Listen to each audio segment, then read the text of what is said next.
It is Wednesday, August 25th here in Draft Shark Studios in Rochester, New York. Welcome to the podcast. I'm your host, Matt Schauf. With me, as always, is Jared Smola. And joining us tonight is a special guest. He is a content creator for NBC Sports Edge. He is a part of a Good Football Show over there. The Good Football Show, really, as far as I know. He is a competitor in the Draft Sharks Invitational, and he is at NotJDaigle on Twitter. But he is, in fact, John Daigle. Thank you very much for joining us tonight, John.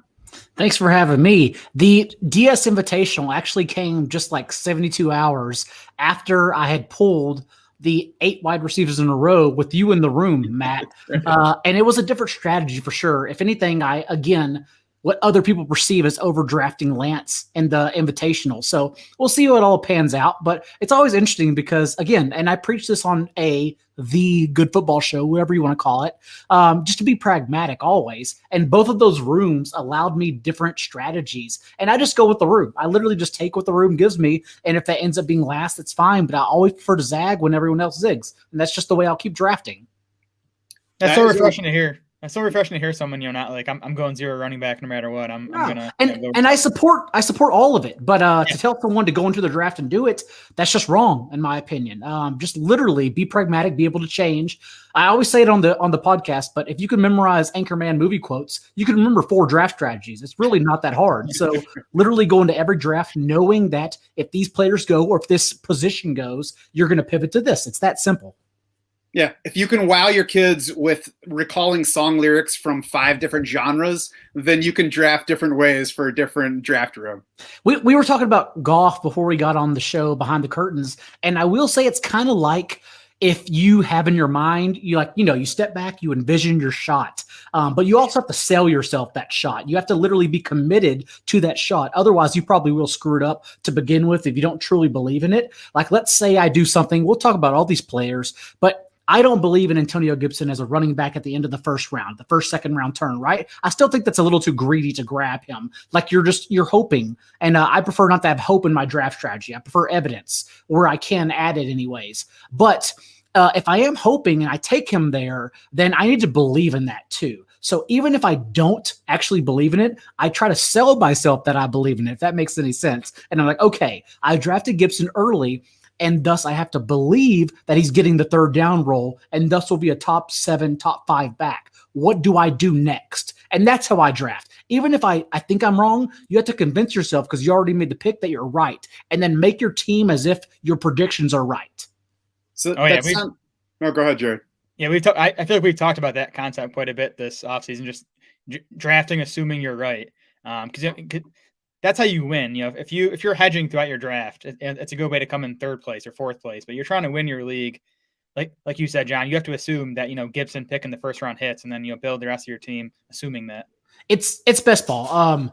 Like best ball season has made us smarter, but has also ruined us because now we don't know how to react properly. Like I feel like a donkey grabbing Dak in the 3rd or 4th round, whenever nowadays I could have just grabbed him mid-6th and been just fine with it because I'm not worried about the injury personally. And I'm just taking the dip everywhere. Same for Jamar Chase. I'm taking the dip everywhere. And I wouldn't have drafted him earlier and known that perhaps I was wrong. Maybe T. Higgins is a better player. And if not, maybe he still outperforms Chase this year. If I had known I could have got Chase behind Higgins later on. And that's what 3 puppies have done to us. That's what best ball season has done to us. And so, it's been a combination of everything. And I'll just try to jot that note down for next year to remind myself that there's no need to reach because we're going to have an opportunity to draft everyone at cost.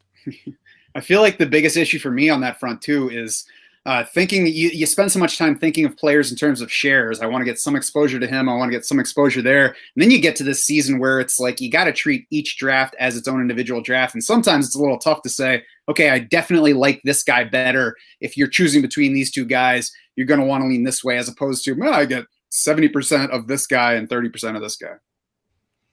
Yeah. So I think we need to work golf metaphors into this entire podcast, though, just to piss Matt off. I could stay doing this all day long.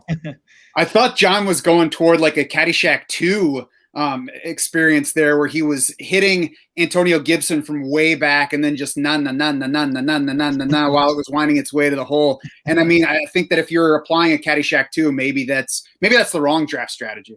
The thing about Gibson, and again, we're probably going to talk about it shortly. Maybe this is a segue for you, Matt. But the thing about what makes Gibson so frustrating is that even though I don't believe he'll get that role, he is the player that if he gets that role, he'll end your fantasy year. If you don't have him, like you have to have him. And so in best ball, you talk about exposures. He's someone you literally have to force exposure on because I do think he's going too early, but I have to force it now because I don't want to be left behind because if he gets that role, he's ending me if I don't have any. Like that's just the type of player he is. That's the type of archetype he is. He has the traits to both a pass catcher, obviously what he did at Memphis, and he already led Washington in carries last year, even though he didn't do that at Memphis. And so like we've seen it all. And if it all comes together this year, even though I have my doubts, I'm going to be left behind and not going to win anything. So I'm literally forcing exposure now, even though I don't want to. See, now I can hear you talking yourself into it. And now you're just hoping the Gopher did not put the exploding ball right next to the hole. So we had Dwayne McFarland on last week. We talked about the impact of the first round of the preseason. Now we have a second full slate of games behind us. We're going to reflect on that. But in the past couple of days, we've had some big backfield news and some things that have shaken up not only those backfields, but fantasy drafting in general. So, Jared, let's start with the trade that was announced this morning. I know that you took food out of your infant daughter's mouth just so that you could get the news out to Draft Shark subscribers. So why don't you set up this situation for us? Yeah, I'm glad Schefter tweeted at like 7 a.m. and not 11 p.m. You know, nowadays I'm up by 6 a.m., but I try to be in bed by 10 p.m. So it's good timing there. So I wanted to kind of run through the Darrell Henderson story with the Rams and just kind of recap what's happened with him with that franchise. So, you know, the Rams took him with the 70th overall pick in 2019. So that's nice draft capital. He gets 39 carries as a rookie, despite Todd Gurley just, you know, being completely ineffective that season, 3.8 yards per carry for Gurley. Henderson still couldn't get on the field. The next offseason, the Rams spend the 52nd overall pick of the draft on Cam Akers. Henderson's basically a nothing early last season. He played 5 snaps in last year's season opener. Then Cam Akers gets hurt. Then Darrell Henderson still plays behind Malcolm Brown for the next 3 weeks, weeks 2, 3, and 4. He played fewer snaps than Malcolm Brown. Then Henderson finally, you know, gets a decent role, has a few okay fantasy games. Then he's phased out again down the stretch, you know, and Cam Akers took over. Get to this offseason, Cam Akers gets hurt. Like a week, a month later, the Rams make this trade for Sony Michel. And I mean, a 4th round pick, which is what it sounds like it's going to end up being. You know, it's conditional, but it's going to be a 4th round pick. That's you know, not nothing for a trade for a running back in today's NFL. So I look at this situation as a whole. I think the Rams just don't believe in Darrell Henderson. So I think Sony Michel is going to come in, play a big role right out of the gate. And I think it's possible by, you know, October that Sony Michel is the lead back for the Rams. Yeah. I don't know about lead back. I still think they split touches. I do think it's interesting, though, that we know the Patriots use their backs in specific roles. And so I think Sony Michel is actually a viable 3rd down guy, something they haven't used Henderson in the past. They used Malcolm Brown that way whenever Henderson was rolling before he got that high ankle sprain last year. They used Cam Akers that way whenever he came back from his ankle sprain. And so it is interesting that they clearly don't believe in him. The injury thing, the injury bug is something even McVay has mentioned so many times this preseason. Henderson hasn't been available for all of the training camp practices. And he said it's precautionary because like he's been injured his first 2 years, thus they don't believe in him. But the fact that Sony Michel actually was a viable receiver in college, and we know the Patriots already had James White, thus they are going to cap what Sony Michel does. Like they're just going to use him on early downs. Which is why I also think Damian Harris's 3-down role is blown way out of proportion. That doesn't mean he can't score 10 touchdowns. He literally has that much upside if Mac Jones starts more games than Cam Newton, thus taking Newton off the field in a goal line bruising role. But we know how they use their backs. So if like Sony Michel's unlocked in a way that he was in college, it does make it really interesting because a la Gio Bernard, suddenly there's a guy who is entrenched into one role and all he has to do is sprinkle in, if not win, the other role. Whereas Henderson, we know, if he doesn't open with that pass catching role, won't win it either. And so it makes him definitely a viable pick for redraft, especially if you're playing the 0 RB game. But I'm not completely out on Henderson. I don't want to go as far as you, Jared, and not to say you're wrong. I really don't know. To say that Henderson now is like the 1B back. but I still want to be on Henderson at some point because he still has shown that he's extremely talented when healthy. Again, it comes down to when he's healthy. I don't know what to do here, honestly. I was a big fan of Darrell Henderson as a prospect, so I loved the upside at that point. And I thought when Todd Gurley was gone, here we go. Then Cam Akers came in. Everything that Jared just mentioned, we haven't seen much of Darrell Henderson since then. And now that we get the Sony Michel trade, I mean, I think we were all expecting something to be added this offseason. So the Sony Michel move shouldn't be that surprising, but it comes right after the thumb injury for Darrell Henderson. So now he's off the field again, and we're not even going to get to, I don't know, read the reports of what the share would be like, even if it's just in practice over the next couple weeks. I don't know. The I don't know is the toughest for me because I have no idea how the Rams actually feel about Darrell Henderson. If we look at their actions, I can absolutely agree with the idea. It doesn't look like they really believe in him.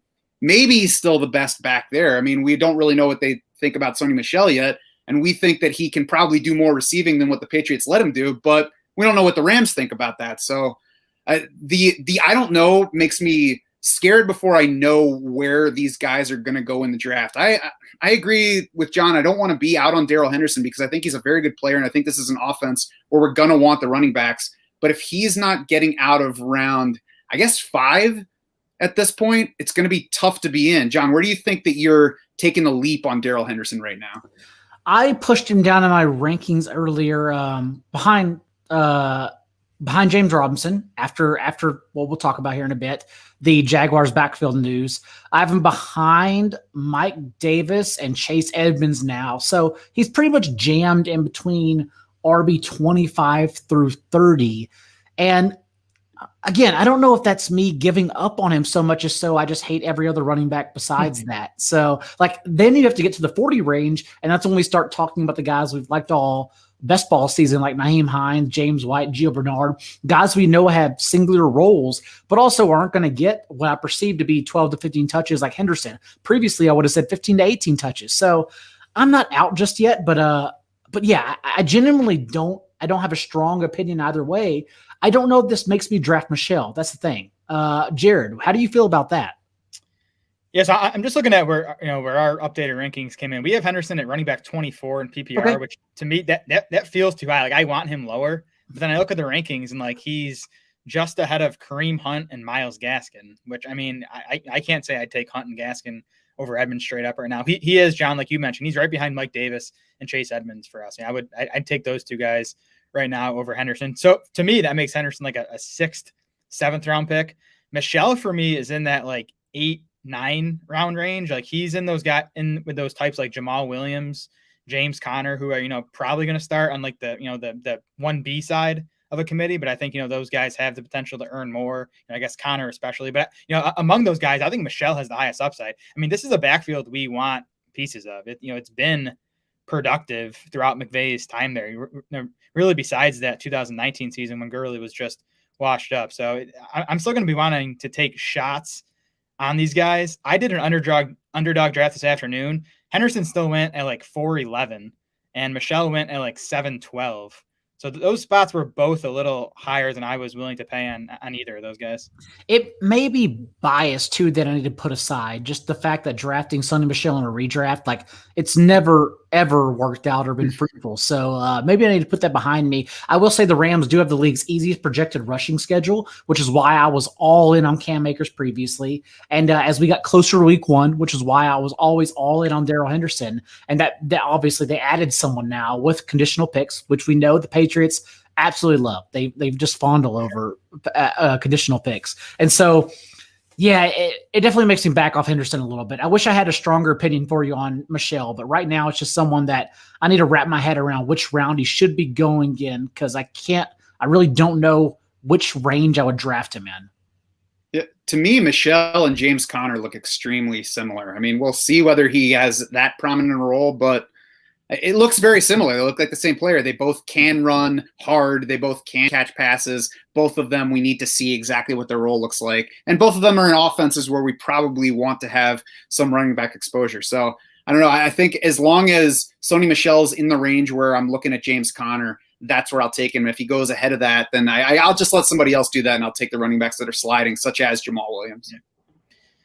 Yeah, Michel last year too. I mean, he was effective. It was limited work. I think it was like 79 carries, but he averaged 5.7 yards per carry. He finished just behind Henderson in PFF rushing grade. He was just ahead of Henderson in PFF's elusive rating. So, I mean, this guy was a first-round pick, like, 3 or 4 years ago. I know he's had injury issues, but, he's still like 25, 26 years old. Like, I think Michel has plenty to offer still.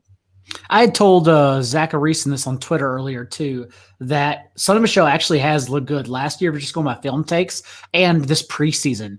He's been overshadowed because everyone's been so enamored with all the first round touches, the first team touches that Damien Harris has received, not to mention all the touchdowns against four stringers that Ramondre Stevenson has scored. But Sonny Michel actually has performed really well like the past calendar year. And so that's what makes me a little more excited to draft him in those later rounds. Also for Stevenson, this means he was already being drafted there in best ball, honestly. But this means he's one of those guys, if you're drafting this weekend, you can take, and then we'll see what happens. Maybe you cut him before week 1 since most leagues run waivers before week 1. But that's the kind of guy I try to take. Same as like J.D. McKissick or someone who I think has a role, but also if the injury happens ahead of them, suddenly you hit the jackpot because you drafted early and you had stashed them preparing to cut them anyhow. So those are the type of players I like to add in my like rounds 15 through 18 at the end of my roster. Now, what about J.J. Taylor versus Ramondre Stevenson back in New England? So we know that Stevenson doesn't have the same role, but the issue is for J.J. Taylor, as good as he's looked, he just reminds me of another guy that the Patriots always run out in the preseason because they have no one else to lean on, a la B.W. Webb, if you recall that name, like a preseason superstar. Wait on, was it B.W. Webb?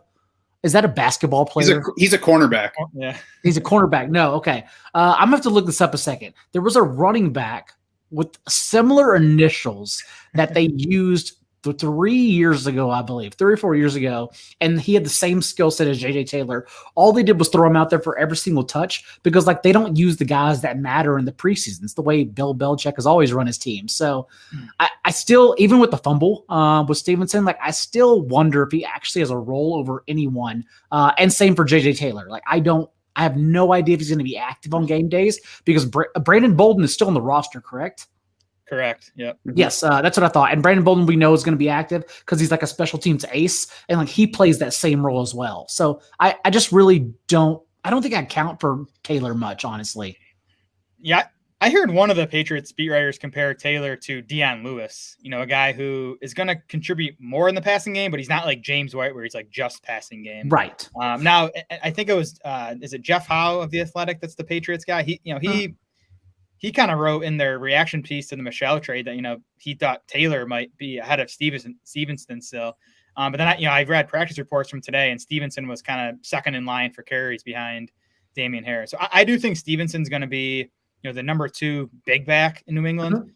But fantasy-wise, I think he's still just a handcuff. I don't think he's going to have standalone value as long as Damien Harris is healthy. But I think he's a pretty high-end handcuff. Like, he's not in the Tony Pollard, Alex Madison tier of handcuffs, but he's probably like in the next tier beneath that. So he's someone I would definitely be willing to take, in the double-digit rounds as a stash. He makes much more sense as the Rex Burkhead role than J.J. Taylor does. Yeah, Stevenson makes more sense than Taylor in that role? I think so, yeah. And the Rex Burkhead role. He was a decent pass catcher, right, in college, Stevenson? Yeah, but it's more or less that Rex Burkhead did everything. Like, Rex Burkhead was even the goal line pass catching back at times. In my opinion, I think he fits that role better than Taylor. Was it BJ Catalan, by the way? Is that the running back? No. I don't know who that is. I'm gonna have to dig into preseason game logs. I'll do that while we're talking. All right, we'll look forward to finding out the answer on that. By the way, don't look forward to it. He also played for the Steelers. He wasn't a good running back. I just remember using him in DFS because like he literally got 20 touches. He was so good that nobody can remember his name. By the way, I did see that our pal Mike Clay gave Sonny Michel the edge in carries and rushing yards and basically had him even with Darrell Henderson in receiving projection in, those instant Mike Clay projections after that trade. I think Clay had to do that after his colleague Adam Schefter, went on Sirius today and said he thinks, Michel's probably the lead back there. So let's switch over to the Jaguars backfield, which also had the big shakeup. Before the trade, it was Travis Etienne going down for the season, had that dreaded Liz Frank injuries, headed for surgery. He's already been placed on IR, so he's definitely done for the season. Jared, obviously that shook up our rankings. James Robinson is way up for us as he is for everybody at this point. Yeah, he is. And hopefully he's in a role similar to what he played last year. I don't think Carlos Hyde has much left in the tank, but as we said multiple times on this podcast about ETN, my concern is just that coaching staff and if they're going to make the right decisions. And we know Carlos Hyde has the history with Urban Meyers. That's my concern with Robinson, is just that we're going to see too much Carlos Hyde. But if he gets anything close to the workload that he got last year, I'm talking James Robinson now, in what should be a much better offense. The O-line returns all 5 starters. They got a few young guys there. That unit could take a step forward. So, I mean, there's running back one upside here if the Jags coaching staff does the right thing. And that's the question we're really asking, right? Are they going to do the right thing? Because they continue to not do the right thing. One, it was Ralph Webb, by the way, running 25 routes a game in the preseason. That's a preseason DFS superstar. Also for James Robinson, recall that last year, an undrafted rookie who set records in reaching 1,300 yards from scrimmage in his first 13 games on a tanking offense with no competition behind him. Also spiked 5 top 10 finishes, the 6th most fantasy points per game through his first 9 starts. And it's similar this year because now there's only, like Jared said, Hyde, who I was listening to a recent ship chasing episode with Sean Siegel and Peter Overzet, Pat Carrane, Ben Gretsch, the list goes on and on. They seem to have like 8 guys like the NWO show up every single episode. And I have no idea who's on. But Siegel actually said, a man who doesn't do hot takes at all, he just said that like you could look at any metric in the NFL, splice it any way you can, and Carlos Hyde is always the worst running back in the league. But that doesn't tell us what the Jags donkey coaching staff is going to do, which is all like betting and fantasy comes down to. It doesn't matter what we think, it matters what they think, and we have to perceive what they think. And so there is obviously a chance they use him. But just in being Hyde and Dare Ogunbowale, who has never really carved out a hard role anywhere throughout his career, I think there is a terrific chance for James Robinson to finish as a top 20 back. The thing is, he's probably going to go earlier than that because the reason we will always have jobs, us 3, and everyone else in the industry is because everyone drafts last year stats. So as long as everyone keeps drafting last year stats, like we will always have something to talk about. And everyone remembers that James Robinson won them money, and they'll probably just flock right back to him, even though it's a totally different staff. It's a totally different perception that we should have on him. The fact that they added another running back in the first round tells us that they weren't happy with what they got from James Robinson last year. They don't view him as someone that matters. So I just really worry. Having said that, like I said, I did the upgrade earlier today, and in my rankings, I jammed him still behind Chris Carson and DeAndre Swift, and I'm aware of Swift's injury. I don't care. But still ahead J.K. Dobbins and Mike Davis and Chase Edmonds. So in between that range, and it's the same tier. So I like tiers because that means that if you're in your home draft, you can nitpick between them, whatever. They're all the same guy to me. So I just have him ranked in between there. Does that mean you would take James Robinson anywhere at the end of round 3, or does it have to be round 4? It'd probably be round 4 or 5 for me. And now he is someone, though. Previously it was Darrell Henderson. Now it's James Robinson and Chase Edmonds, who if I go like 0 RB, I start a tight end at the end of the first round plus 3 wide receivers, I will like avert. I will budge for certain players. And James Robinson is now someone I will budge for and just say, this is my RB1. I'll stack to him and add an RB2, like from rounds 9 through whatever, and just see if I can find somebody. But other than that, he is someone like if you wait and you get him at value, I am confident in him as an RB1. It's just a matter, it has to fall to you too. I don't want to force the issue with him. Mm-hmm. Mm-hmm. I am right with you, Daigle. I have Robinson in that tier with DeAndre Swift and Chris Carson behind like the clear top 14 guys, which kind of ends at like Gibson, Clyde Edwards-Helaire. I have Robinson, Swift, and Carson ahead of J.K. Dobbins. So to me, Robinson now joins Carson and Swift as now the 3 running backs I'll consider like in the late 3rd or anywhere in the 4th round. Outside of those 3 guys, I'm really not looking at the running backs in round 4 or even in round 5 for the most part. I think it's Carson for me pretty easily in there. I think he's a better bet when he's on the field than those other guys. And then James Robinson's close. But I'm probably behind Chris Carson, I'm probably looking wide receiver rather than taking a shot on any of those running backs, just waiting to see what's available next time. And that's why it comes down to value. Like if T. Higgins or Chase Claypool are there, honestly, in most builds, if you're trying to win the flex, it makes sense just to grab Odell Beckham even. It just makes sense to grab one of those guys rather than taking a running back and then questioning his role. That's why, the the zero RB thing, as much as it's hated, it just makes a lot of sense because then you don't have to worry about these roles. The issue is that running backs also have much higher ceilings. They win your leagues as opposed to wide receivers don't typically win your leagues. And so that's why we chase as Pat Crane has dubbed it, the legendary running back. James Robinson probably isn't a legendary running back, but if you already have 3 strong receivers, you start 2 receivers, let's say in your home league, and you need your RB1, that's why I don't mind just hoping for the best and then averting and taking him in there. Plus, maybe if he has another season like he did last year, maybe he's Arian Foster and he is a legendary running back. He is good. Like, he's literally a talented player. And so like you can also use the just to say like, hey, I'm betting on talent, and I'll back off and be like, okay, I totally get that. That makes sense.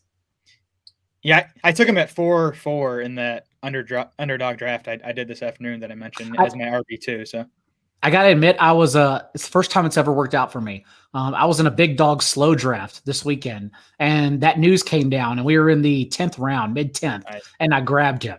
And that's the first time ever I've benefited from a slow clock. I've seen it work out for others. Yeah, it's like Bigfoot. I've seen people take photos.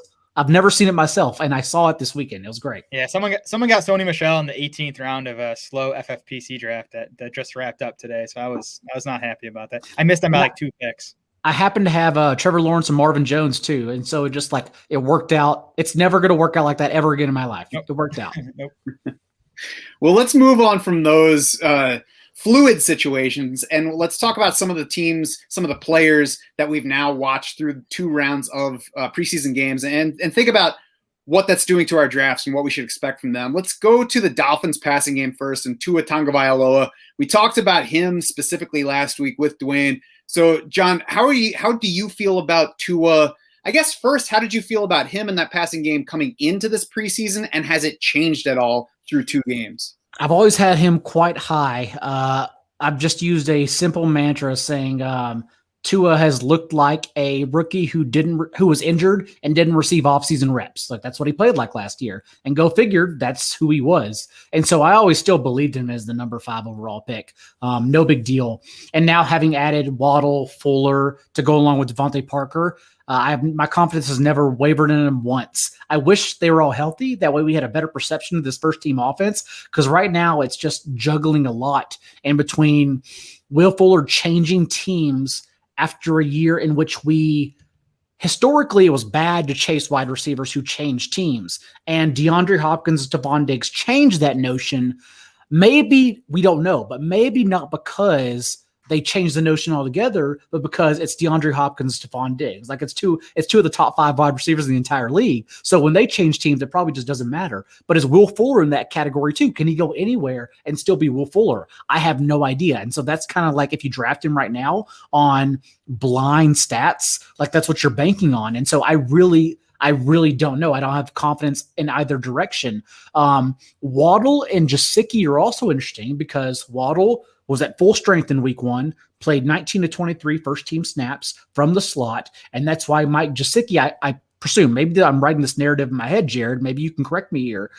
This is why Gesicki, in my mind, played 26% only of the team's first team snaps because Waddle's clogs at the slot. And Gesicki has a top two slot rated position the past 2 years. Thus, there's someone with higher draft capital here now taking that role, which is why I haven't been drafting Gesicki at all because he's been overvalued. And then suddenly in week 2, Waddle's in and out of the lineup, gets banged up, and Gesicki rises to 54% of the team's first team snaps. Also, though, it was a weird game because Myles Gaskin got shoved in there for a lot of the first team snaps too, much more than what he played in week 1. So I don't know to say none of it matters. Maybe all of it matters. It's really hard to gauge right now with Miami offense. But the fact is I'm still in on Tua because I don't need to worry about these players. Like that means I'm picking them individually. I can still pick Tua, I feel like at QB 17 or 18. I have him right there around Fitzpatrick. I understand I'm much higher than Fitzpatrick and everyone else. I don't care. And I'm hoping like Tua is the one who benefits from all of this talent anyways. Yeah, I was cautiously optimistic about Tua all offseason, and after seeing these first 2 preseason games, I don't want to say I'm all in, but I'm strongly buying Tua.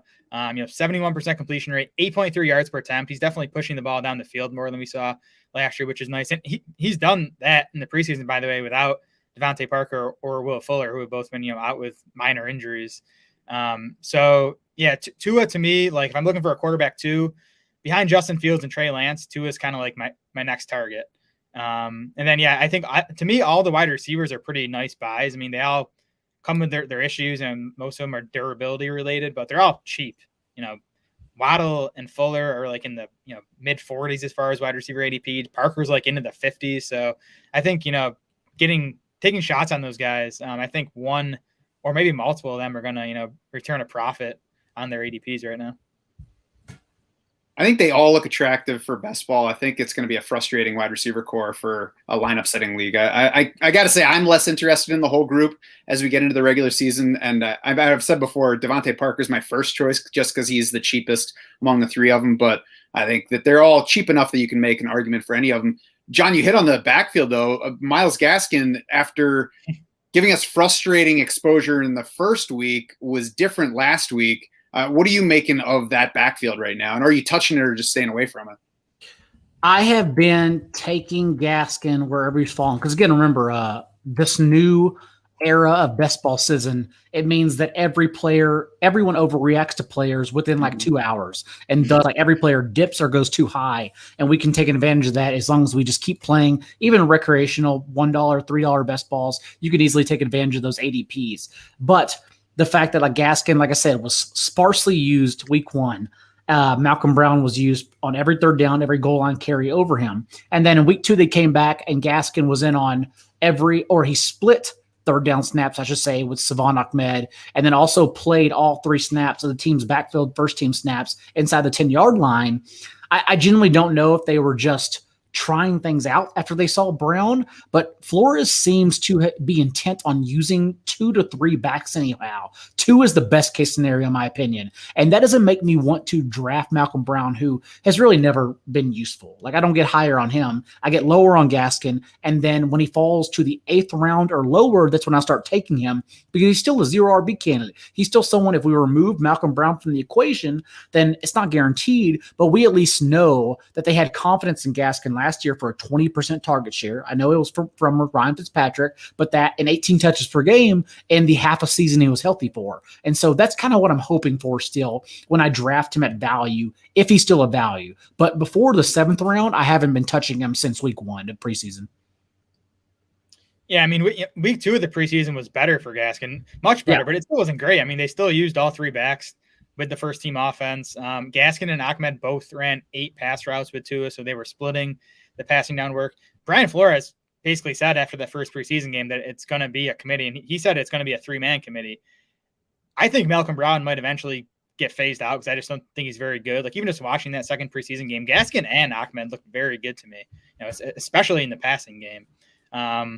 So I think they're both going to be involved at minimum. Gaskin's not a guy. I'm kind of with you, John. I guess 8th round, maybe 7th. If I'm looking for a running back, I'd consider him.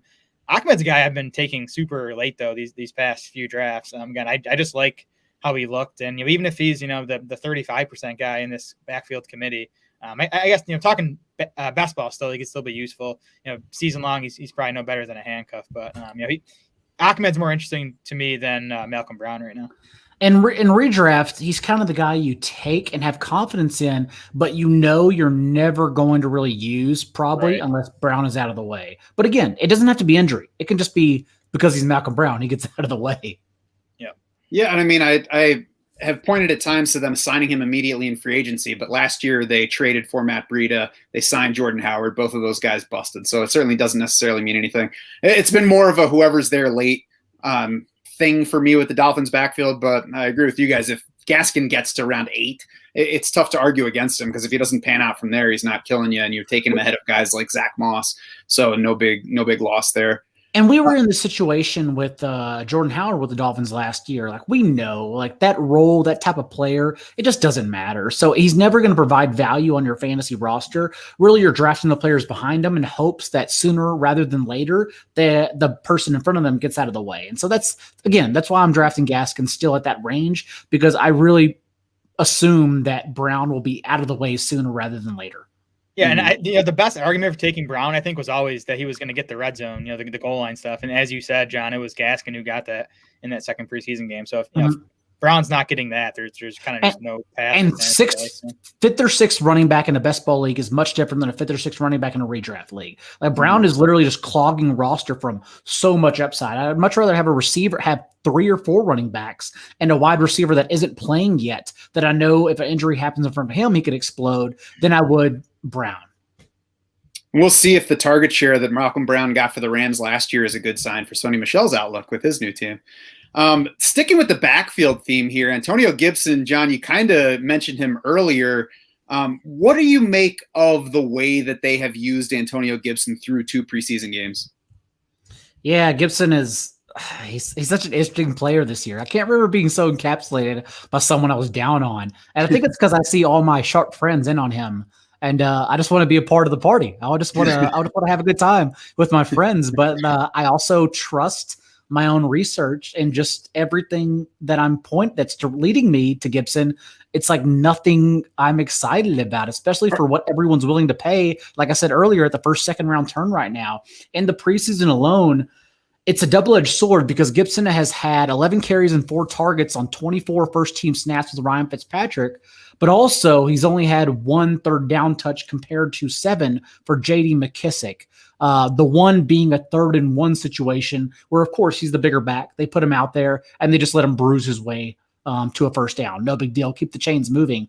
And so, again, maybe this isn't the case. Maybe they're hiding it from us, a la Tariq Cohen of last year or 2 years ago, his rookie year, whenever the Bears just like hit him and then threw him out there in week 1 and he won the Millie Maker. He's on the Millie Maker roster. But right now, it doesn't seem like they have any interest in putting Gibson out there for the 3rd round role. And as much as everyone wants to cite those touches with the first team, like Gibson still had 36 catches. Like it wasn't the fact he wasn't using the passing game at all. It's the fact that the 3rd down role, being a true pass catching back, unlocks his ceiling. And so right now, if he has this role as perceived from the preseason, he's a guy that should be end of 2nd round, mid 3rd round, whereas he's being drafted too early for me. And so that's where it ends with me. And since Austin Eckler for goal line touches, since Joe Mixon for a passing game script, all these guys have question marks in their range. That's why it's probably better, honestly, to draft a receiver over them. And so I think Gibson is actually an easy fade, as crazy as it is to say, in redraft leagues, whereas where I'm trying to catch up and get my exposure is best ball leagues, just because I don't want to be left behind in the unlikely event that his ceiling hits. Do you think that Antonio Gibson is crystal meth, or is he heroin? And that it's a bad idea, but maybe used the right way, it can enhance you. I know you can microdose shrooms. I don't think you can microdose heroin, though. Right. I think once you do it once, and I'm not talking from experience, but once you do it once, I'm pretty sure you're down the path. So perhaps Gibson is more like shrooms, where we'll just play with it a little bit, and then when it hits, it's amazing. And it allows you to dream at least.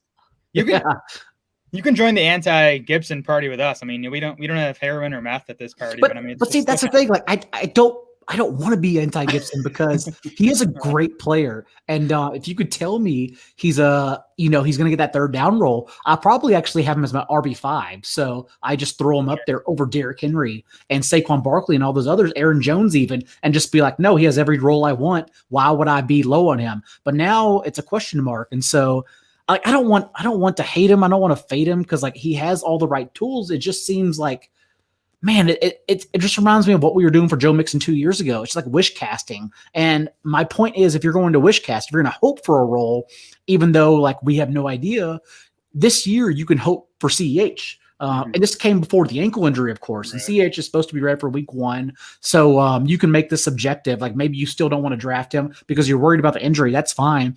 But beforehand, CH was and still is my highest rostered player in best ball because it's the same thing, except we've already seen CH have a pass catching role and a workhorse role last year before they signed Le'Veon Bell. So he was used that way. Not only that, but he's when on the field, every single snap in the preseason with Patrick Mahomes.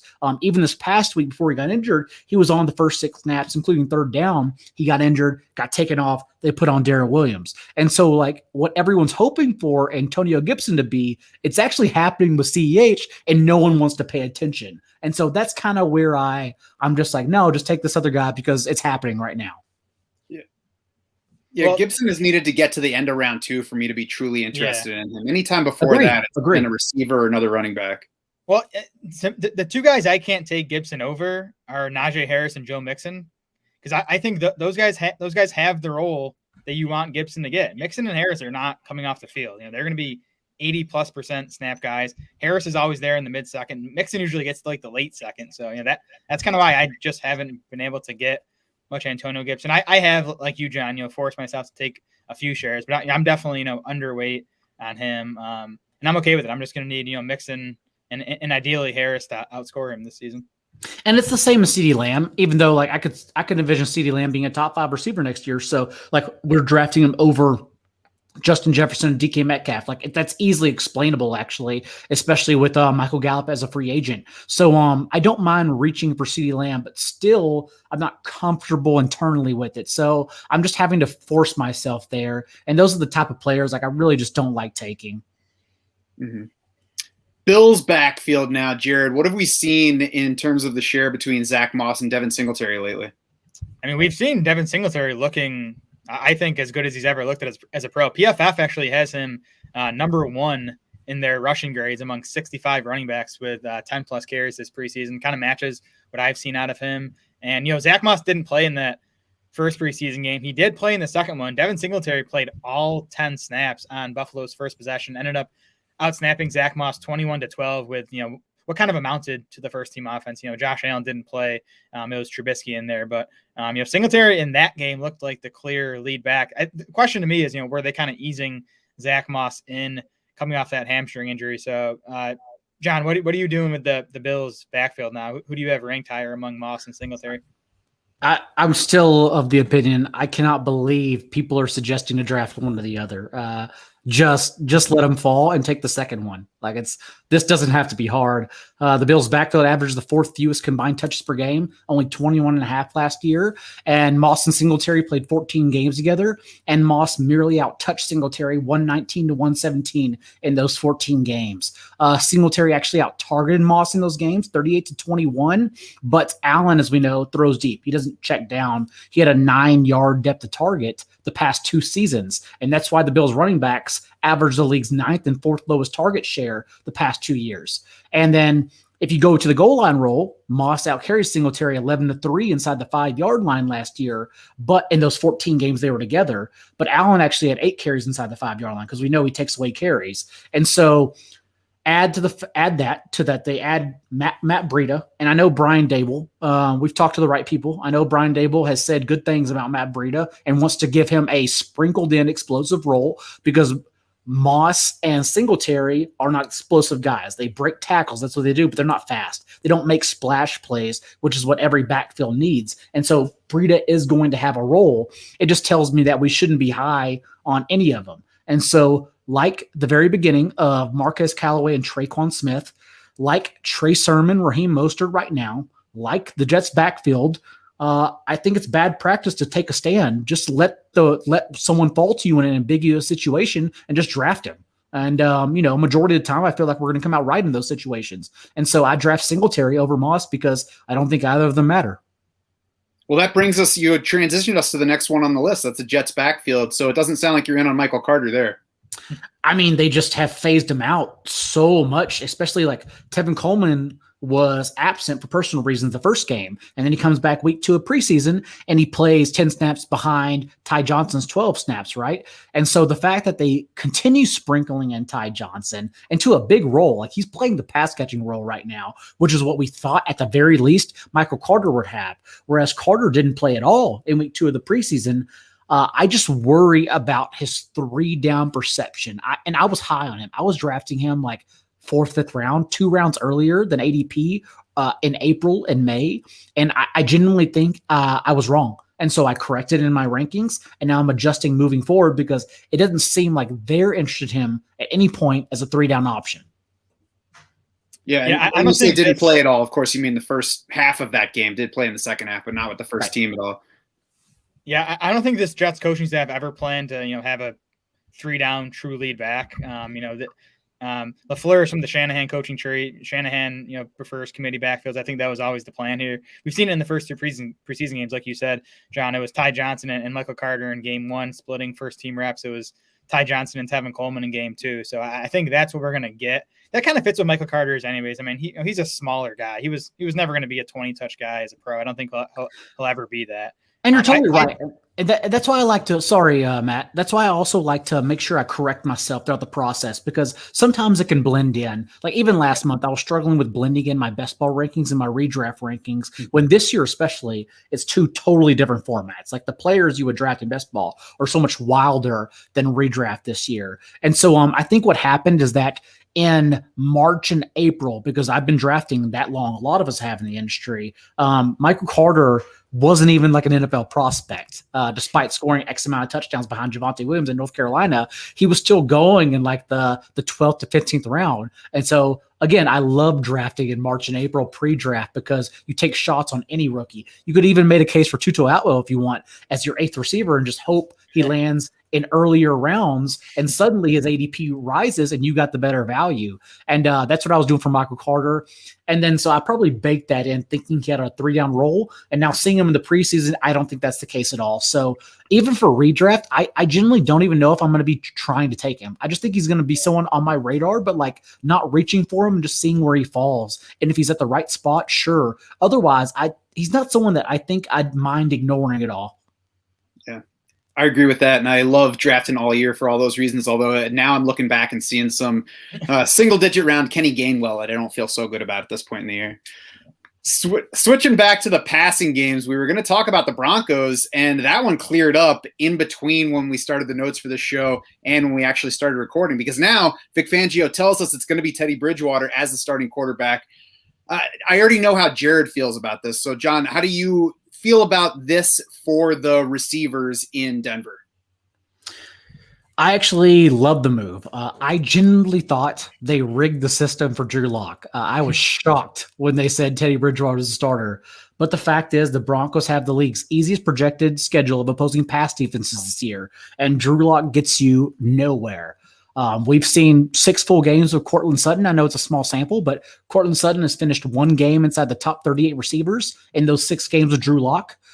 We know that Jerry Jeudy earned all 112 targets last year, and I understand there were 12 drop, 121. I think it was that number. I understand there were 12 drops mixed in, but like Deontay Johnson and T.Y. Hilton in his prime, we don't care about drops at all. That means they're getting open, and so we just chase those opportunities. And so just the fact that Jeudy was good enough as a rookie to separate and earn that role, I think the ceiling is higher than perceived.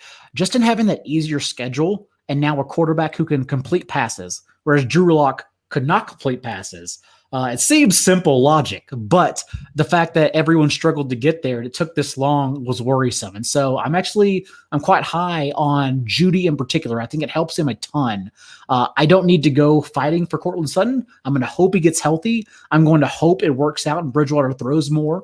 But historically, we know that Bridgewater just doesn't throw more. He's actually good when he throws deep. He has his adjusted completion rate percentage on throws 20 plus yards downfield is over 50%. So it's more than a coin toss, but he just doesn't do that. He never has in Minnesota. He didn't in New Orleans. He didn't in Carolina. I don't expect him to this year. And so that's why I lean towards Jeudy in a vacuum over Zetbit, over Courtland Sutton in redraft. Yeah, a week ago, I thought it was going to be Drew Lock. If you had made me guess, I would have said it was me. I think Teddy just played so freaking well in that last preseason game. They kind of had no choice but to go with him. I'm happy with the move, especially for Jeudy. I'm with you there, John. I mean, Judy's going to be wide open. He's that good of a route runner. He's going to be wide open, and Bridgewater is accurate. He'll get him the ball, and I just think that's all Jeudy needs to have a big season. It reminds me of Devonta Smith, like Jeudy in the preseason, or there wasn't preseason last year, but like Jeudy was so good at separating, and you noticed it the first couple games. Even this year in the preseason with Devonta, I know he only ran, I think he played just 10 snaps in week 2, but if you watch his routes, like he was dusting second string corners. Like they were 5 yards away from him because his route running was so good. And it just reminds me of that he's going to get opportunities for sure. And let's just cross our fingers and hope the drops aren't there, because it wouldn't have mattered with Lock. Like Lock is top 5 through his career the last 2 years in deep rate. throws 20 plus yards downfield, but he's bottom 35 in completion rate in 20 plus yards downfield because he throws deep, but he's not good throwing deep and he just doesn't correct himself. But that's the issue he's always had in Missouri. And when you have those issues in Missouri and then you transition to the NFL and you still have those issues, they don't correct themselves. It just shows you were wrong to draft him in the second round in the first place. They only owe him over $1 million. There's nothing to lose by just cutting him, let alone benching him. So I never understood why they felt tied to him in the first place, except that like the Dave Gettleman thing where they want to feel like they're correct. And so they're just going to go down swinging with him. And so it was just always the wrong play to start him. So I'm very glad we got Bridgewater actually. Could have been Justin Fields instead of Patrick Surtain. That's where they messed up, because if he was there and yet they knew they're going to go to Bridgewater, they must have a lot of confidence in Bridgewater, or they thought they were getting Aaron Rodgers. One of those two. Or the fact they didn't want to, admit they made the mistake with Drew Lock, like you just said, John. They didn't want to, take a first round quarterback 2 years later or whatever.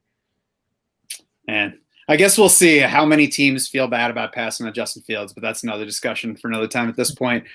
Other passing games, we've talked about the Jets backfield, but Corey Davis has stood out in the preseason, if for nothing else than for target volume. 10 of 22 passes from Zach Wilson so far, 45% target share. No Elijah Moore for those 2 games. He's back in practice, so we should get him back for this 3rd preseason game. But Jared, what about Corey Davis here?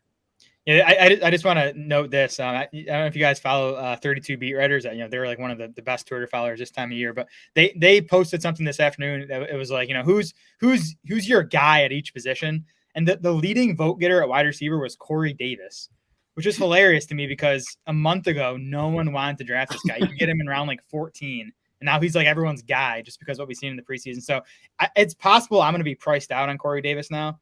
Which is okay because I've been drafting him a ton. I have a ton of shares.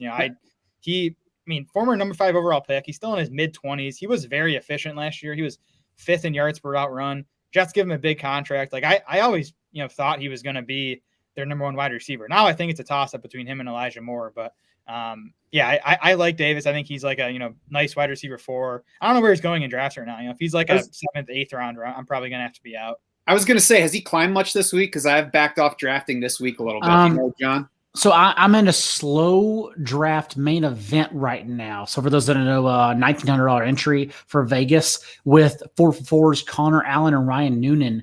And we were just at the 7th, 8th turn at the 112 spot or 712 spot.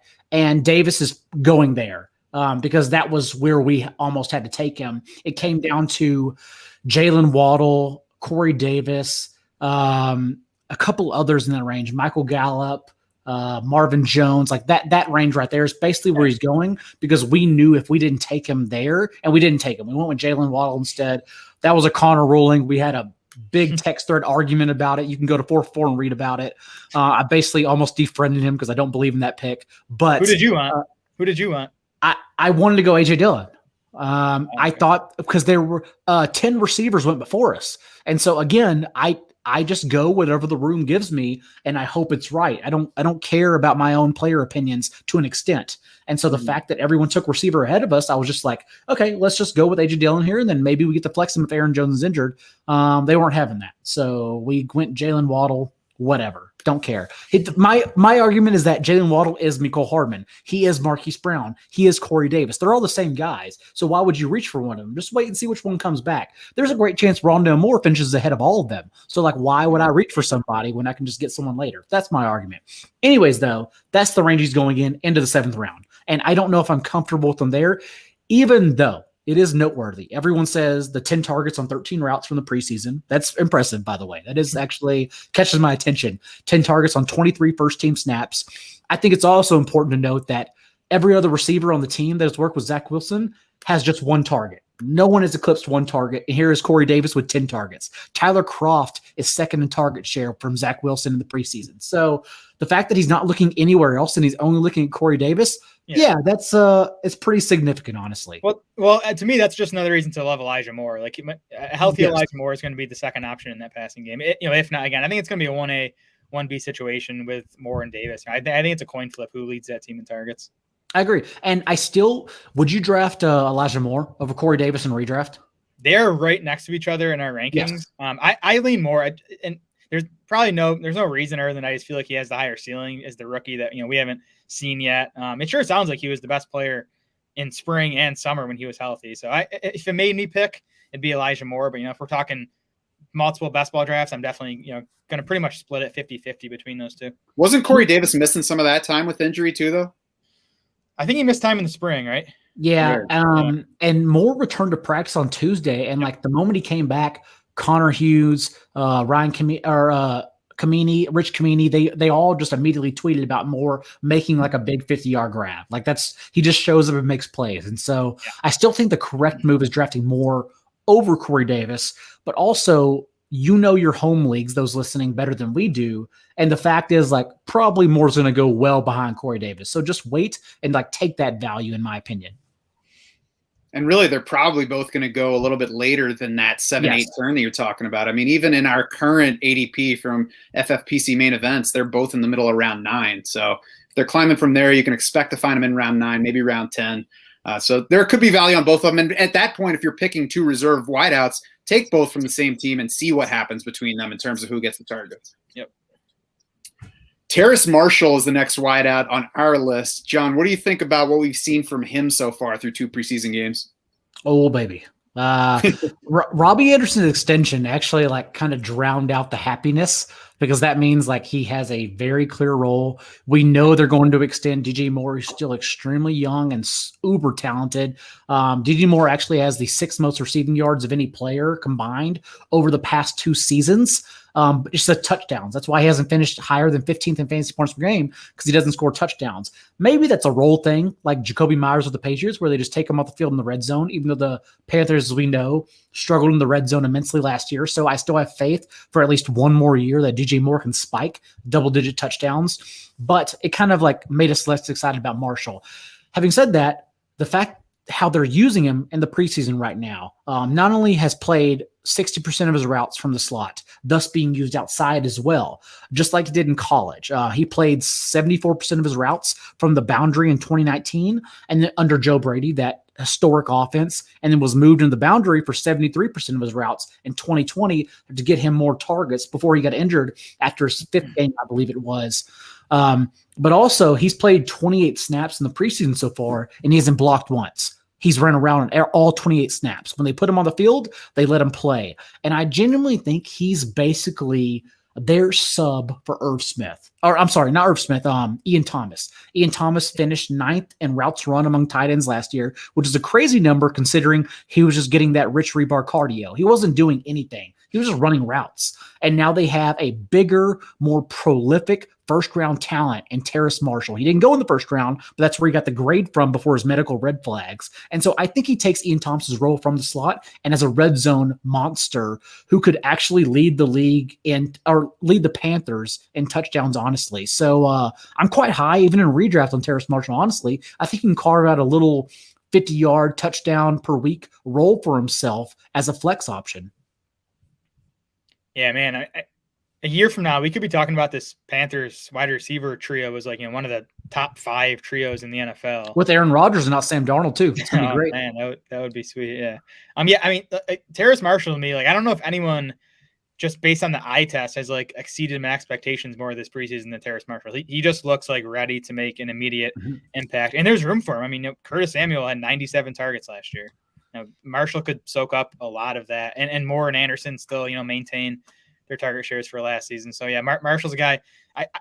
He's a guy I want to take late. He is climbing. I mean, I'm seeing him go in like the 10th, 11th round in some of these drafts, which is a little rich for me. But he's definitely a guy I want to get some pieces of here. Again, though, that's why I'm excited about get back into home leagues because no one takes guys like Terrace Marshall in home leagues that early. And I want all that value. Like we all forget, we've seen him just exploit second string defenses this year, even when playing with Sam Darnold last week. But we forget that in 2019 in that offense, not to say he's Justin Jefferson, but like before he got injured, when he played those first 5 games, every step of the way, he actually had just one fewer catch, 21-20 first 4 games, I should say, 21 to 20 catches to Justin Jefferson. He hung with him the entire way before he got injured in 2019. He is that kind of talent. And so the fact that it's translated to the preseason pretty much tells us it's going to translate into the regular season. It's just a matter of now carving out a role for him. But someone that talented in a Joe Brady scheme, I cannot imagine them not finding a way to use him. So with Terrace Marshall, with Robbie Anderson, with DJ Moore, with Christian McCaffrey back, I mean, should we be looking at Sam Darnold like Jared Goff from 2-3 years ago with the Rams, where he's not exciting and you're going to draft him well into QB2 range, but he could easily finish QB12, QB11 this year? It is the astronaut meme. We've been looking. We've been here all along. Darnold and the Panthers opened the season with the Jets, Saints, Texans, Cowboys, Eagles, and Vikings. Not only have I been drafting Darnold as a standalone QB2 punt option in best ball, like just 2 QBs, even if that one QB is Trey Lance, the Niners bye week is in week 6. Thus, I just read you the Panthers schedule through week 6. Soft. You can start Darnold, in my opinion, every game until Trey Lance hopefully starts in week 7 is what I'm assuming right now, since apparently Jimmy Garoppolo is going to be the week 1 starter. But just in general, in redraft, we know that you only have to draft one quarterback anyways and play matchups. That's Darnold. Also, you can draft Trey Lance for the top 10 upside, the rushing floor, and then still add Darnold in the last round because they played the Jets week 1, like I said. And that total right now, I think, is 46. I'm projecting it to close at 48 to 50 points. The Jets team total is 19 points. I'm projecting it to close higher, closer to 3 touchdowns, because it's a bad number. Neither team has a defense. They're going to just shoot and score and just try to outpoint one another. And so I'm confident starting Darnold week 1. I'm confident drafting him as my redraft starter and looking to replace him later on with a rushing quarterback like Justin Fields or Trey Lance. So yeah, I'm extremely confident in Darnold. I've also have bets on the Panthers finishing second in the NFC South, which are like good plus odds because the Panthers schedule is also really easy. If Joe Brady can get a career high in passing yards out of Teddy Bridgewater last year against what was the league's toughest passing schedule in 2020, I'm betting they can make noise this year with Sam Darnold against an easier schedule. Now, Teddy Bridgewater finished quarterback 18 last year against that tough schedule. With the red zone woes too, like they were piss poor in the red zone, and and still he was that good.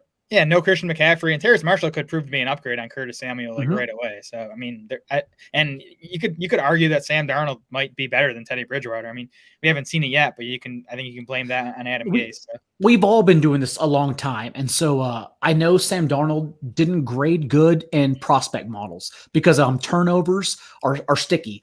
And turnovers, he was a turnover machine at USC. But I also know he doesn't have much rushing upside. He flashed some his rookie year. He also had that big run in an island game on Thursday night against the Broncos last year when he returned healthy. But you really don't depend on him for a rushing floor. Having said that, we've done this long enough to know that quarterbacks matchups can like increase their floors. They make quarterbacks excel. And just the schedule alone, what I read in the first 6 weeks, the first third of the schedule, let alone all season long, I really think is going to put perception to the mind of others that like Darnold's a good quarterback. And again, as good as he is this year, no matter what, the Panthers are going to flip him because they have the picks and they have the money. And they're going for Deshaun Watson or Aaron Rodgers next offseason. And so, like, for Darnold to be good, that only benefits them because then they can flip him. Now, you talked about Trey Lance a minute ago, and I heard you make the Trey Lance case on your show as well. Are you taking Trey Lance ahead of Justin Fields right now? I am. And maybe, Jared, you can tell me if you have an opinion on this because I don't know. I know that Lance has played nearly 70 first-team snaps in the preseason, and he only has 1 carry. But I'm not putting any weight into that in either direction. I don't know if that matters, and I could be wrong. I still think just from what we know and averaging over 10 carries per game at North Dakota State in his lone year as a starter, he has a rushing floor, and he's just surrounded by immense talent. Also, the Bears' schedule is one of the tougher ones of the entire year. It's nightmarish. And so Well, everyone just takes into account the rushing floor of these two players and says, well, Fields is running more, thus he's closer to Lance than we think. I actually think the schedule matters because the Niners have the easiest schedule far and away overall. The Broncos have the easiest passing schedule. The Niners have the easiest everything schedule. If you look at Warren Sharp's projected tool, which is usually right, I've used it the last 4 years for my studies in the offseason. It's been immensely helpful in my projecting. It's the Niners team logo and then like the second team. It's like way down here. It's one of those things that it's lopsided. So I still favor Lance by more than a few rounds, honestly, even though right now sharp consensus, so I could be wrong, but like there are a lot of sharp people who have them closer than I have them. Yeah, I'm not reading into the one carry in the preseason thing for Trey Lance. If you read the practice reports out of San Francisco, he's doing a ton of design run stuff, read option stuff in practice. I think they're one, they probably don't want to show that in preseason, and two, they probably want him to get passing reps in the preseason, considering how inexperienced Trey Lance is. So yeah, I'm with you, John. I prefer Lance, although it's close for me. To me, it just comes down to like, who do you think is going to get on the field first? And I still don't know. I still think both guys have a chance to be under center for week 1. I still think they'll both be in there by October at the latest, but I don't really have a strong lean for whether Fields apparently when they asked him earlier, Jimmy Garoppolo like smiled and said, hell yeah, I have a pretty good idea who's starting week 1. And we know that Jimmy Garoppolo's whined anytime he's been pulled out of the game. So like, he's just someone who wears his emotions on his shoulder. And so I assume that means he's going to start. Also, there's a report he called Drew Brees and asked, like, how did this work with Taysom Hill in a dual situation? And so I genuinely think this is a report from like after the draft too, that Lance is initially going to be used in a Taysom Hill-like role. I think that's what we're going to do. I think they're going to throw a man inside the 20, and that's going to be a much bigger threat than Garoppolo. I guess we'll see where that goes. To me, the easy schedule for the Niners makes it tougher. And by the way, I put the Sharp Football rankings up there on the screen in the share if you're watching the stream. To me, that easy schedule for the Niners makes it tougher for Trey Lance to break in, unless they just have the kind of plan where we're going to put him in at some point, regardless of how things are going. The Eli Manning switch, the Tua switch last year, where they're going to go to the rookie even if they're winning. But for most teams, if the team is 5-1 at that bye, it's going to be tough to switch to the rookie quarterback and sell to the fans that they're playing for the future while also playing for now. Whereas for Chicago, I could easily see them getting beat up 2 of those first 3 games, going on the road to the Rams and the Browns, and then by week 4 saying, all right, it's time to switch to this new guy, because if I'm Matt Nagy, my butt's getting hot. I'm on a pretty fiery seat at that moment. I'm in a rookie starting pool for money, and I actually picked week 3 as well for Justin Fields, because it's one of those things where we knew all along Nagy's a stubborn man. Of course, he's going to start Andy Dalton. They start him. I have in my head that he's benched by the first half because he's that bad. Aaron Donald's going to take his soul. He's going to crush him. And so they put in Justin Fields. Justin Fields moves the ball, but Nagy, again, being a stubborn and bad coach, says, yeah, but like these things happen. Don't worry about it. Andy Dalton's our week 2 starter. We have confidence in him. And then the same thing happens because it's Andy Dalton. He gets benched again, and they have no choice but to go to Justin Fields in week 3. That's the way I have it in my head right now. I love it. Yeah, fingers crossed here for early Justin Fields at least. And I certainly have nothing against Trey Lance. The last guy on our list for tonight was the Monday night darling from a game where everybody else got hurt. Marquez Callaway had a big night with Jameis Winston. John, is Marquez Callaway somebody that you're moving up the board with, or you're like, time has passed on taking shares of Marquez Callaway? It hasn't passed yet. I'm definitely moving up my board. I've had a lot of confidence in him. He shined a couple games last year when given over 50% of the team snaps. Unfortunately, he wasn't healthy for all those games, but he did spike one over 100. But more importantly, this year, he has just 9 targets. He's only run 23 routes, and yet he leads the league in preseason receiving yards. He's just been awesome. He's spiked 20 yards a catch so far this preseason. And my whole takeaway, it's more of a big picture outlook. Like I talked about earlier, when this Michael Thomas injury came down, everyone rushed to Tre'Quan Smith, and it's on tape at a good football show saying ambiguous situations, we don't rush. We just take whatever's given to us. Do not overdraft Tre'Quan Smith. Just let Callaway fall to you because we know he's the number 2. And it actually helps that Deontay Harris still pending 2-game suspension from a potential DUI earlier in this offseason. And Marcus Callaway would fill in as the punt returner, which Deontay Harris is right now for 2 games as well. So Callaway's roster spot was always safe. And just the fact that he's been awesome. He's looked so awesome. And the preseason tells me anyways, yeah, I think he's a better player than Tre'Quan Smith, who has yet to hit at any level in the NFL when given the opportunity, despite being an uber athlete, which is what I think keeps overshadowing the fact that he hasn't been good. It's a lot like Mecole Hardman, honestly. Like, everyone talks about Mecole Hardman having an opportunity this year. Mecole Hardman had an opportunity last year. Like, he started for Sammy Watkins 7 games, and it never mattered because he's still learning the position. He doesn't know how to play NFL wide receiver yet. So just the fact that Mecole Hardman is starting this year doesn't tell me anything. You just have to say, I'm either taking a chance he learned to play or he still hasn't learned to play, and he's going to continue averaging 2.5 targets in those starts. That's it. Just rephrase it differently. Callaway's been very good, and so thus I have booed him on my board, so much so that I'm confident taking him in like the 12th or 14th round in your redraft league. If it comes down to him or Tre'Quan Smith, I'm taking Callaway over Smith every time. Well, let me put this to you because it came up on our show last week with Dwayne McFarland. It's round 13. You are choosing between Marquez Callaway and Rondale Moore. Which guy are you taking? Rondale Moore. Yes. But still very, very biased on Rondale Moore. Everyone just looks at him and sees 5'7", 5'8" dude, whereas I see a player who was the best player on the field in 2018 anytime he stepped on a collegiate grass, a guy who still squats 650 pounds right now. He's going to be more athletic than any cornerback he faces in the NFL. And the fact that he's just the perfect fit. Like, we knew he was the perfect fit, that 78% of his collegiate receiving yards were caught within 10 yards of the line of scrimmage and Cliff Kingsbury's horizontal raid. It was always going to mesh. But how they've used him in the preseason, 9 targets and 3 carries, all with an ADOT of 5 or lower. They're literally using him like he was excelled in college. And that gets me excited because he's going to play from the slot. 44 of his 47 first-team snaps have come from the slot this year. Or I shouldn't say first team. Let's just say the snaps he's played have come from the slot. And we know now that Larry Fitzgerald isn't coming back. So he's going to be on the field. Moore will be every single snap. And A.J. Green is a player I prefer to bet against rather than for. So I think Moore, there's a terrific chance. If he doesn't lead in targets, he leads in touches at least. Wait, leads who in touches exactly? The Cardinals in touches. There is a horrific chance that he has 30 fewer targets than DeAndre Hopkins, but he has that many carries like a Deebo Samuel. See, okay, so first of all, you got this wrong because I only asked you this because I thought we were trending toward you saying Callaway. Otherwise, I would have skipped this question altogether. But I think putting him within 30 targets of DeAndre Hopkins, I don't know. I can't see him getting to that with DeAndre Hopkins getting, I'm assuming 150. So that would be 120 for Rondale Moore. Does that sound like fair numbers to you?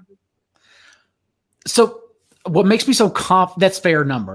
That's a more reasonable number than the projections I'm giving him. Again, don't listen to my projection. He's going in that range, so you don't need to reach for him. Right. There are 2 things working here. The fact that, again, I'm betting against A.J. Green at his age and Christian Kirk, who has been used, albeit incorrectly, his entire career under Cliff Kingsbury, but also he's just a deep threat. They're using him as a pop shot guy. Throw downfield, that's it. He was at Texas A&M, he was used strictly underneath.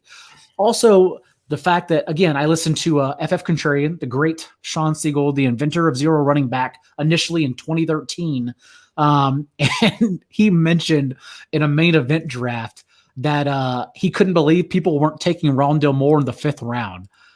And then Overzet and the crew laughed at him, saying, "No, they're like, Moore's going in like the 9th or 10th round." And he's like, "Is anyone paying attention?" That's how good Rondale Moore is. So I have a lot of confidence in Rondale Moore. I mean, it makes me queasy how many of you guys that I believe in are so high on Rondale Moore. It's just a volume issue for me. I don't see how he gets past 100 targets, and I think 100 would be a rosy picture for just the situation that he's in. I'm with betting against AJ Green performance wise. I'm with betting against Christian Kirk, but all those guys are there. They paid AJ Green. DeAndre Hopkins is still a target hog. They're still probably not going to throw 60% of the time. I don't know. It's tough for me to get Rondale Moore past 90 targets. And then with that in mind, it's tough for me to see his path into my lineup where he's doing a whole lot for me. The player's exciting, and I have nothing against him. And I'm not going to be mad if I'm wrong and he's better than I expect this year. But I don't know. It's just tough for me to to see that path. I see him walking into the woods, and I'm not sure where he's going. And that's like I said, reasonable, totally fair. He's not like Gabriel Davis, right? Where like we know his role as the team's fourth receiver, and yet if you draft him, you're banking on efficiency. Like there is a route, unlike Gabriel Davis, it takes injury. There is a route for Moore to get to that number 2 receiver role with ease. You can go back to April, and I'm on tape saying I actually worry more about Rondale Moore for Chase Edmonds than I do James Conner. Like Rondale Moore is a threat underneath to take all of the running back targets. So no matter how you want to perceive him, even if you say I'm not going to draft Rondale Moore, just be aware that he is lurking underneath and like he's soaking up from somebody. I've said and written enough about Rondale Moore over the past few months. Can I give a take on Callaway before we get out of here? Yep, please. Yeah, I think I'm probably out on Callaway, at least in like these higher stakes leagues, maybe in home leagues. Like John mentioned 12th, 14th round. Like I'd take him there. He went 9th round in the underdog draft I did today. I'm going to be out at that price. And he's looked awesome this preseason. Obviously, he's looked awesome in training camp from according to multiple beat writers. It's a little bit of the Corey Davis thing where Traquan Smith has been out this whole time. So I mean, when Smith gets healthy, I think he's at least going to eat into Callaway's workload. I agree that Callaway looks like the better fantasy bet than Smith at this point. But I don't think Callaway is going to be this, dominant target hog, as long as Traquan Smith's healthy. And then Michael Thomas is going to be back at some point. And like when that happens, is Callaway even a fantasy starter? I'm not sure. How are y'all handling before we get out of here, Michael Thomas for redraft? Best ball, I think it's easy because you're drafting 9 or 10 receivers likely anyways, so you can hide them. But for redraft, like we all have the Tony Pollards, the Alexander Madisons, the guy who like clog our rosters, and you can only have so many of those before your rosters is literally your bench before it's literally useless.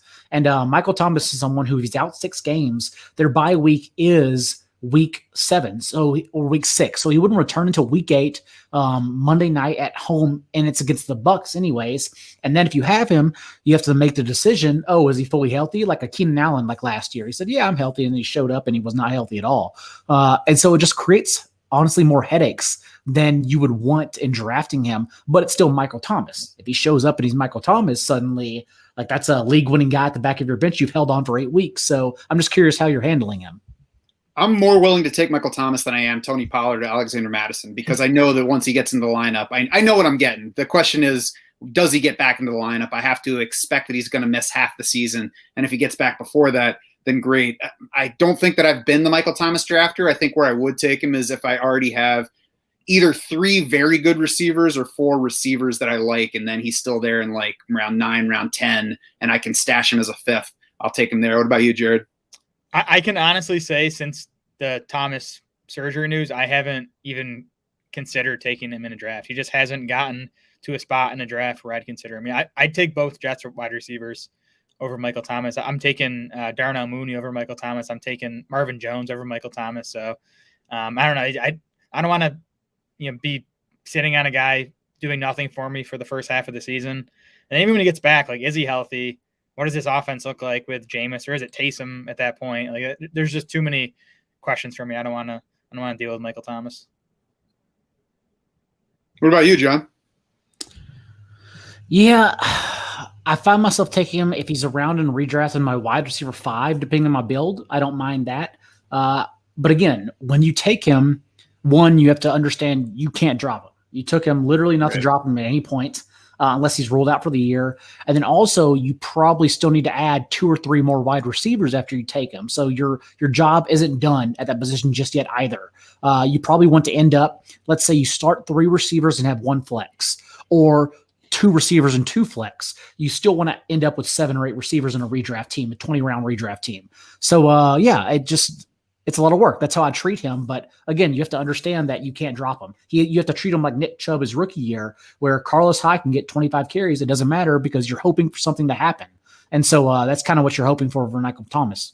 Yeah, the better things go for me early in the draft at receiver, the more interested I am. Let's hit one wide receiver question before we head out of here, because somebody's been waiting in YouTube. Wesley L says, any thoughts on Chris Godwin versus Tyler Lockett versus Cooper Kupp in half PPR? John, how would you order those guys in a half PPR league? It is. Lockett, Kupp, Godwin. Lockett and Kupp are very close. If someone said Kupp over Lockett, I would understand. But the way I've been treating Lockett, just the fact that he scored only 6 fewer fantasy points than DK Metcalf as a whole last year, he's getting knocked down incredulously, all because he had a bad second half of the season. When all you have to do is say, hey, what if he doesn't have a bad second half of the season? It's not like there's the 11th commandment is Tyler Lockett shall suck the weeks 8 through 17. It doesn't work like that. And so I am banking again on Tyler Lockett. I don't know if I believe genuinely all the hype on the faster, much more efficient Shane Waldron offense, but there's enough there to at least make me more confident in believing in Lockett as a mid-range, like a top tier mid-range receiver. I mean, Lockett's already been a top 16 wide receiver in 3 straight seasons, so you don't even need to believe in the Waldron stuff. Like, if everything just stays the same, Lockett's a value where he's going. Those 2 guys are all in the same tier for me, so I think you can argue them in any order. I go Kupp, Lockett, Godwin. Godwin to me is the clear 3. I just think there's the biggest chance he just disappoints from like a volume perspective, I guess, just because of all those weapons in Tampa. Yeah, I agree with both of you guys. Lockett and Kupp, I could put in either order. If I'm choosing between them, I'm not taking the same guy every time, but it's both of those guys pretty easily ahead of Godwin. All right. Well, you can find his content on NBC Sports Edge and their various multimedia channels. You can follow him on Twitter at @NotJDaigle, but he is John Daigle. Thanks very much for joining us tonight, John. The worst Twitter handle, but it's existed since 2011, and until I get to pay out the person who has Daigle, it's not changing. So at @NotJDaigle. Or you could go the Scott Van Pelt route and say not the fake Jay Daigle, maybe. Oh, maybe we'll do that. We still got to get verified, but we got a long way to go. But yeah, as long as all those pro athletes are on Twitter, you can be sure that you don't have the worst handle out there. Correct. And then also, if you are in the redraft streets, you just go to NBCSportsEdge.com. Our draft guide is on the homepage. I just updated the tiers.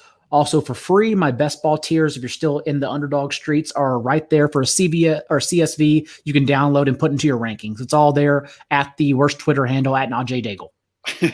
And if you're watching this, you've got to be in the streets, I'm assuming, because that's going to do it for this episode of the podcast. Head over to DraftSharks.com now. See how we project all these players in every situation that we've discussed tonight. Become a DS Insider. Set up your draft war room. Get it all customized to fit your league. You can also check the description for this podcast wherever you're consuming it. Join the free Draft Sharks Discord. Discuss all this stuff with us. For our guest, John Daigle, as well as Jared Smola and the rest of the Draft Sharks crew, I'm Matt Schaff saying thanks so much for swimming with us.